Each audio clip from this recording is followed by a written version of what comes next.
মাত্র 2 মিনিটে ভাইরাল পদ্ধতিতে আমিও বের করে নিলাম তালের রস। আমি জানি না আপনারা কে কীভাবে নেন, কিন্তু যারা তালের রস বের করতে আলসেমি বোধ করেন তারা কিন্তু আজকের এই ভিডিওটি অবশ্যই দেখবেন।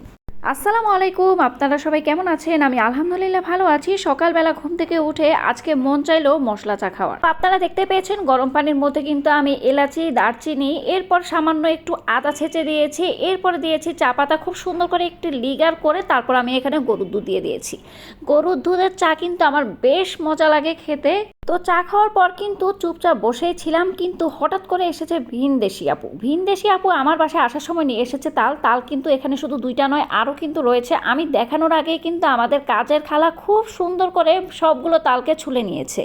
আপনারা যারা আমার আগের ভিডিওটি দেখেছেন সেখানে কিন্তু দেখেছেন খালা কিন্তু আগের কালের আমাদের দাদি নানিরা যেভাবে তালের রস বের করতো ঠিক সেভাবে তালের রস বের করে দেখিয়েছিল আমাদেরকে।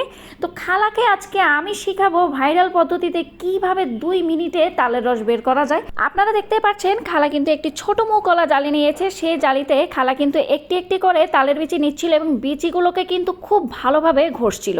যেভাবে আমরা মুখের মধ্যে ক্রিম মাখি অথবা যে কোনো ফেস প্যাক মাখি, মাখতে ঘষতে যেভাবে একদম ফর্সা হয়ে যায়, ঠিক সেভাবে তালের বিচিকে ফর্সা করে ফেলতে হবে।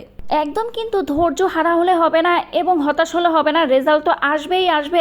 একদম কিন্তু ঘষতেই থাকবেন, ঘষা মাজা ছাড়া কোনো কথাই হবে না আজকে। তো আমাদের কাজের খালা আমাকে বলল, খালা আমার আদিম যুগের যে পদ্ধতি ছিল তালের রস বের করা, সে পদ্ধতিটাই কিন্তু একদম ঠিক ছিল এবং কষ্ট ছাড়া ছিল। এই পদ্ধতিতে ঘষতে গেলে তো ভাই রে ভাই আমার হাতের কবজা হাড্ডি সব নড়ে যাচ্ছে। তো আমি আমাদের কাজের খালাকে বললাম, খালা আপনি যে পদ্ধতিতে তালের রসটা বের করেন সেখানে কিন্তু পানির পরিমাণটা বেশি থাকে, তো এইভাবে নিলে কিন্তু আপনার কোনো ধরনের পানিই লাগবে না। একদম তালের যে মেন পিউরিটা, মেন যে রসটা সেটাই কিন্তু আপনারা পাবেন। এখানে কিন্তু কোনো ধরনের পানিই থাকবে না। কথায় আছে না, ধৈর্যের ফল মধুর হয় এবং সবুরে মেওয়া ফলে। তো এই কাজটাও কিন্তু সেই একই রকমই। তো আপনারা কিন্তু ধৈর্য ধরে যদি তালের বিচিগুলো সুন্দর করে ঘষে নেন তাহলে দেখবেন খুব সুন্দর একটি তালের পিউরি বের হয়ে এসেছে। তো আমাদের খালা যখন এইটা দেখলো যে এত সুন্দর তালের রস বের করা যায়, খালা তো নিজে পুরাই অবাক। সে আমাকে বলল, খালা আপনার কাছ থেকে তো আমি ঝাঁকানাকা একটি বুদ্ধি শিখে ফেললাম।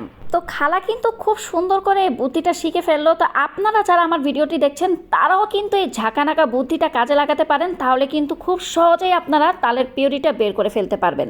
আরেকটি কথা হচ্ছে, আমি কিন্তু আপনাদেরকে বলেছিলাম তালের বিচিটাকে এত ভালোভাবে ঘষবেন যাতে করে তালের বিচিটা পুরো ফর্সা হয়ে যায়। তো দেখতেই পাচ্ছেন আমাদের খালা কিন্তু এক একটি তালের বিচিকে একদম ফর্সা ধবধবে বানিয়ে ফেলেছে। যাই হোক, এই তালের রসগুলোকে কিন্তু আজকে আমি সংরক্ষণ করব। তো আপনারা দেখতেই পাচ্ছেন আমি একটি প্লাস্টিকের বাটিতে এই তালের রসগুলোকে নিয়ে নিচ্ছি। তো খুব সুন্দর করে কিন্তু এই তালের রসগুলোকে আমি ডিপ ফ্রিজে সংরক্ষণ করব।